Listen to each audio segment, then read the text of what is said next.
Президент Баткендеги жугуштуу оорулар бөлүмүнүн имаратын реконструкциялоонун жүрүшү менен таанышты. Кыргыз Республикасынын президенти Сооронбай Жээнбеков бүгүн 12 августта Баткен облустук ооруканасынын жугуштуу оорулар бөлүмүнүн имаратын капиталдык реконструкциялоонун жүрүшү менен таанышты. Бул тууралуу президенттин аппаратынын маалыматтык саясат бөлүмү билдирет. Архитектура, курулуш жана турак жай коммуналдык чарба мамлекеттик агенттигинин директору Урматбек Кокочаровдун маалыматына ылайык, бул жерде 90 орунду жаңы оорукананы ачуу үчүн оңдоп түзөө жана калыбына келтирүү иштери жүрүүдө. Оңдоп түзөө иштерин үстүбүздөгү жылдын август айынын аягына чейин бүткөрүү пландалууда. Ошондой эле бүгүнкү күндө Баткен облусунун жана Баткен шаарынын 116 миңден ашуун жашоочулары 45 орундук жугуштуу оорулар бөлүмү тейлөөдө. Бул жергиликтүү кактуу муктаждыктарын канааттандыруу үчүн жетишсиз.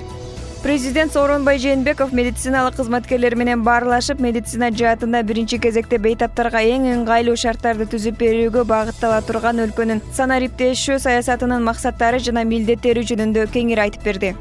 Ошондой эле санариптештирүү көмүскөдө жүгүртүлгөн каражаттарды ачыкка чыгарып, анын эсебинен республикалык бюджетти толуктоого жана социалдык чөйрөдөгү кызматкерлердин эмгек акысын көтөрүүгө өбөлгө түзөт. Мамлекет башчысы дарыгерлердин өздөрүн да санариптештирүү процессине активдүү катышууга чакырды.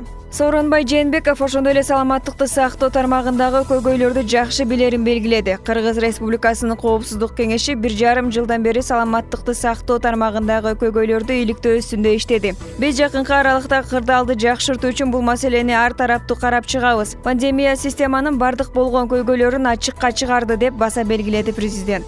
Мамлекет башчысы медицина кызматкерлерине дагы бир жолу ыраазычылык билдирди. Өлкөдө өкмөтү тарабынан аймактардагы кароосуз калган имараттарды заманбап ооруканаларга кайра профилдештирүү үчүн ревизиялоо иштери улантылып жатканын кошумчалады. Биз жаңы ооруканаларды курабыз, ал эми оңдоп түзөөгө жарактуу имараттарды жаптып, толук кандуу медициналык мекемелерге айлантабыз. Бул багыттагы иштер бардык аймактарда жүгердүү жүрүп жатат. Өзүңүздөр билгендей, региондорду өнүктүрүү боюнча мамлекеттик саясаттын алкагында өлкөнүн алыскы аймактарына өзгөчө көңүл бурул деп жыйынтыктады президент Сооронбай Жээнбеков.